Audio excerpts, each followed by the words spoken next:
G'day everyone, welcome to New Tech. My name is Miles and it's wonderful to have you here. In today's video, we're going to be checking out some software by SourceRabbit that just makes your CNC life so much easier. So stay tuned.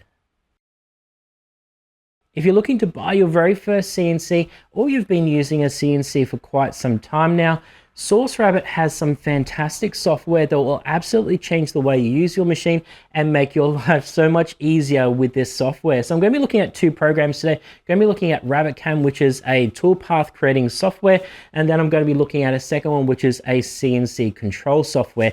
Now, all this software is compatible with Garble controllers or GRBL control-based machines, and that pretty much covers most of the consumer market or hobbyist machines. So this is going to be great software for most people, and it's certainly software that I'm going to continue using with my machine. So I want to start off with a little story about SourceRabbit. Now, SourceRabbit is based over in Greece and it's run by a guy called Nikos. Now, he is the nicest guy and he's given me the opportunity a few months ago. He said, would you like to give this software a go?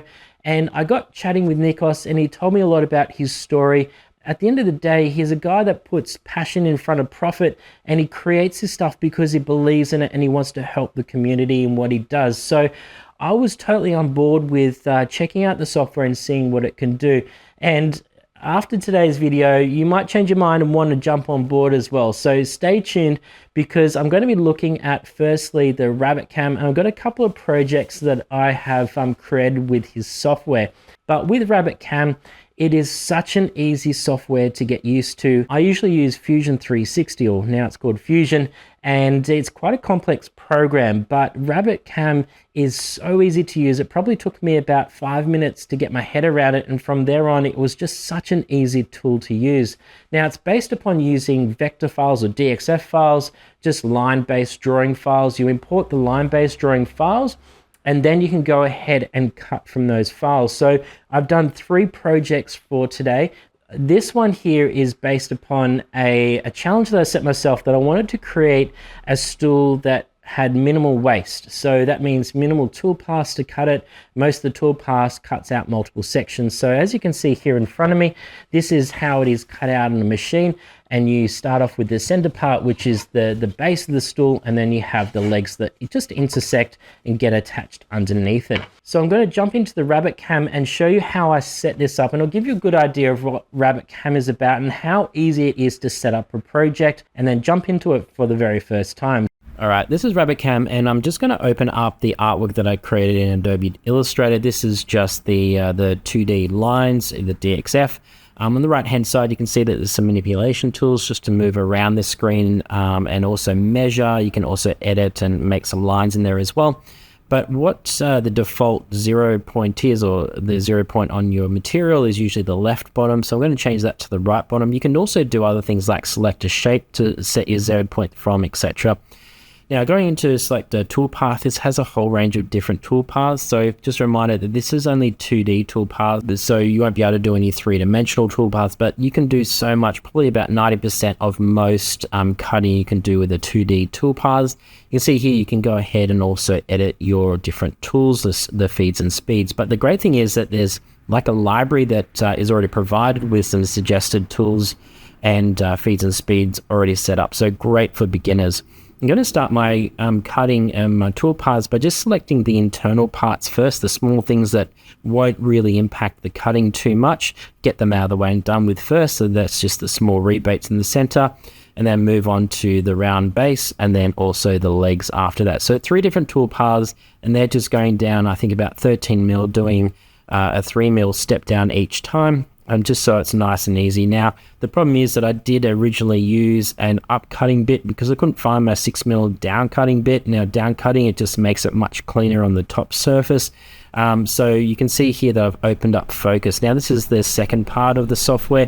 This is what controls it. So here you can have like basic control over your CNC, set up your G-code load programs, and then you can also have controls over your feeds and speeds. But this is the one thing that I really love, is this tool change function, and it is amazing. And I'm going to go over that a little bit later. There's a whole lot of other functions in here which I'm really excited about. And back then you can see some easy operation kind of things, have a poke around a bit later, but it's fantastic. So I'm going to go ahead, I'm just homing the machine at the moment, and just making sure that I set that 0 point on my material as I did back in the RabbitCAM, so I know where to start my cutting from. And then I can go ahead and load my G-code file that I created in RabbitCAM, and then I can put that in this and then set it off. And what the first thing you'll see is once you set your 0 point, because I have a tool setter set on my machine, it'll actually retract up and go and check the tool setter. Now that's just figuring out the difference of height between your tool setter and your material height, just so that the next time I have to change, or if I ever did have to change my tool, it would know that exact placement from the tool setter where to set the next tool height. So it's really, really helpful. Let's go through here. You can see it's doing the internal cutouts and then going through and doing the next part. My dust collector isn't as strong, so it doesn't collect everything, but it's more than enough. I don't get any dust floating around. It's just the heavy parts that you can see on my dust collection there. I was going through and doing a beautiful, this is using the down cutter bits, which I really love for doing basic stuff. Now this is just cheap ply, so it's going to splinter no matter what, but it did a really lovely job. The first one I did wasn't as successful with the up cutter bit. All right, so for this second project, I wanted to push the ability of the RabbitCAM a little bit more, and I wanted to do something with a bit more 3 dimensions. So I needed to create a heatsink, and this was for these really powerful LEDs that I purchased from AliExpress. So these are 30-watt LEDs. Now the problem about these LEDs is they get really hot. So I wanted to create a heatsink, and I had some 13mm aluminium lying around. So I created these heat sinks, which work really well with this idea. And I've created a housing and stuff that I can put it in to create this type of light or a way that I could use these LEDs. Creating this did put some challenges because you had to work with multiple heights and different operations. So the very first thing is that I just did a contour cut and brought it down a little bit. Then I went through and carved the rest out using a 3.175 millimeter end mill to carve out the center sections of this, and this worked out really, really well. Now I did make a mistake when I was creating this. I turned off a function which cleans up the contours at the end of it, which gave me a little bit of a brim or a standalone part around the edge of it, but that was really easy to remove, and you can see it at the end of this video that I'm removing the edge of it. It came out beautifully, and I'm really blown away about the simplicity of setting up something like this using quite complex tool paths. So let's jump into RabbitCAM, and I'll show you just a speed video of me setting this up and then also going ahead to cut it. Okay, so with this toolpath, I started off very similar to the previous one that I did, just doing a basic contour around the edge. And this is using a 6mm 1 flute, especially for using aluminium. It's much easier to cut with a single flute. It's got a much bigger chip breaker, and you can get through a lot faster. I accidentally set it a bit too quick, so it did get through it quite successfully. So I'm really happy with the outcome. And you can go through and create different toolpaths. So this one here, I'm using like a clearing toolpath, and you can select like an outer border and then the internal islands, and you can see there that it kind of clears out everything but those little islands in between. Then moving on to the boring cut, just so I've got those holes set up as well. Now you can see here that I've set the 0 point to one of the holes. It's because I'm going to use that as a hold down clamp, so I kind of needed to know exactly where that was on my spoil board. I go ahead and export it, ready to go. So here I go, and this is where I was kind of like a bit kind of a freak out moment. You can see here in a second that I'll lower that feed rate a little bit because it was going a little bit quick, but you know, it worked. It did it quite successfully. So it surprises me every day with a couple of these different things. So those chips are nice and big, nice curls coming off, and I was really happy with them. It's a nice clean finish at the end. And what's going to happen, it's going to finish this cut, and then it's going to retract and then move over the top of my tool setter, and does that automatically. Now it gives me the option to quickly change out the tool, and you can see here that it's changed it out, done the tool setter again, and then return back to the material, and I didn't have to recenter or rejig anything. I just had to hit continue, that I was ready for the next stage. So I was really impressed with this feature, and this tool change is, for me, it made a huge difference in my overall use of my CNC. So I wasn't overly happy with the finish of this. I could have done another pass which went a little bit slower just to get that really nice high reflection, but hey, this is for an internal part of a light fixture. You will never see it anyway, so there's no point in trying to make this look too pretty. So jumping into the third project I wanted to try it with the RabbitCAM and the Focus software was creating something which was very small, and I've never actually used my machine to create PCBs before.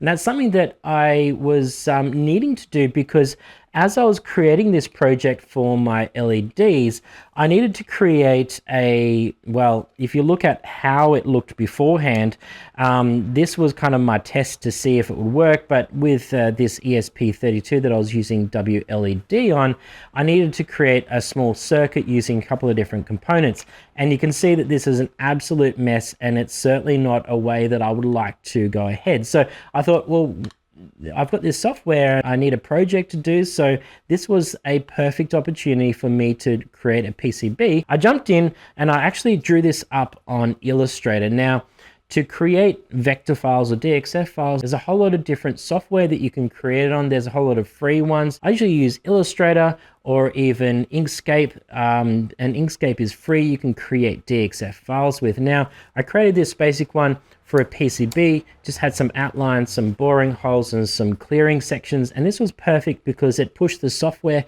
to its ability to create something like this. And something on this size was just fantastic to see cut. So these came out beautifully. Now I'm going to jump in and I'm going to show you how I set up these PCBs. It's a bit of a speed video once again, but you can see the idea behind it, and then go ahead and I've got a time lapse in creating these PCBs. So let's jump over into that. Okay, once again, back into RabbitCAM, we have a very similar setup to before. So I'm just kind of doing an outline with a V-bit this time, and it's a very shallow, I think it's like a 15-degree V-bit to do all the outlines on the PCB. So they're nice and sharp, it doesn't go down too far. So I'll go through and just select the ones I'm doing the outline, and then I've got a different tool. I think I was using a 2mm, sorry, end mill, just to do all the clearing sections. And you can see these ones here are just the clearing sections, so that's where I don't want any traces to be, so it goes through. And what I did realize is halfway through in creating this, you can actually select multiple objects all at once. So you can just hit the control button and then just go ahead and just select multiple different contours at once.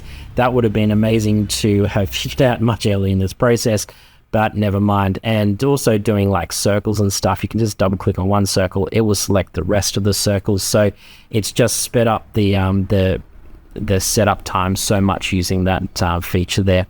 Going through doing the PCB milling, this worked really, really nicely, and I was a bit nervous at first because the end mills were so small, but I reckon I could run this at least 5 times faster, and they would survive easily.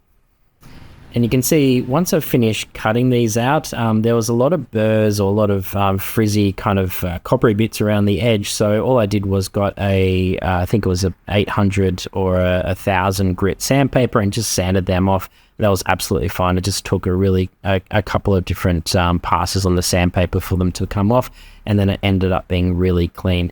And this was really easy to solder on, so there was no problems with any connections between different locations. So it was an absolute success, and definitely got RabbitCAM to thank for that. This was a two-sided operation, so it did hold some complexities, making sure I did line it up for the second time around. But the one thing that's absolutely saved my life with using the RabbitCAM and the Focus software is the ability to tool change. Now, tool change has always been such a headache for me using these machines.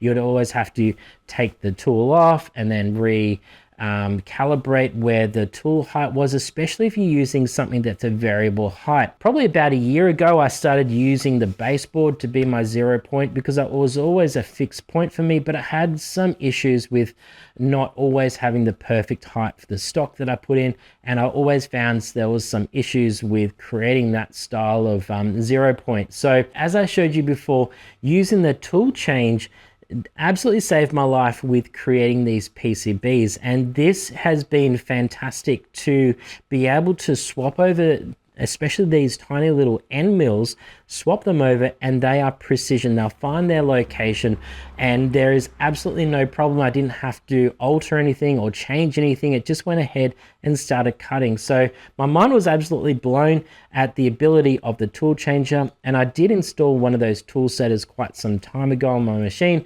and I feel like now that I'm finally using this machine to the full capability, and it's also such an easy way to use the machine to make sure you get that perfect cut every time. All in all, the two pieces of software that I've used today, if I was starting off my CNC journey and I really didn't know where to start, I really suggest jumping onto RabbitCAM because it is so easy to use. It makes so much sense. There's not an over complexity of different buttons everywhere and features.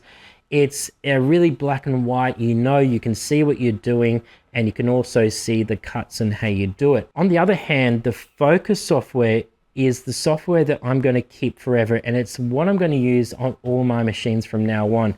FluidNC does have a great UI, which is over like a Wi-Fi network, but the Focus software, it just takes it up that extra level and has so many more functions that I can push the ability and I can stretch myself with using these machines. Not only has it made my life so much easier with especially the tool change, but it has all these awesome functions, and I really want to give them a go as well, like the point cloud function, the probing functions, the quick facing tools. And getting to the very last part, I know that some people are going to be saying, hey, well look, buying RabbitCAM and Focus, it costs money.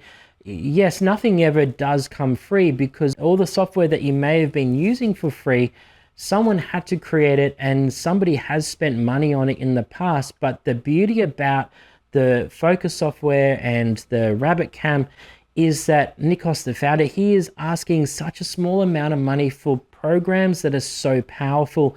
And when I had a problem or when I had a question about the software, I just contacted him and he got back to me straight away, and he looked into the different problems and solutions on how to fix something, and it happened instantaneously. So when you go ahead and purchase something and you put some money towards something, you have a much higher level of customer service, but also quality of a product as well. Nikos has also been in contact with me about all the features that he's going to be releasing in the next year or so with using RabbitCAM. So if you want to look into some CAM software or even a control software for your CNC, check out the SourceRabbit products because they are fantastic. So I really appreciate you watching this video today, and I would love it if you could give me a thumbs up, subscribe to the channel, because I have some other projects coming up very shortly to do with maybe LEDs and other things like that, which if it interests you, you're going to want to see it. So stay tuned and I'll see you next time.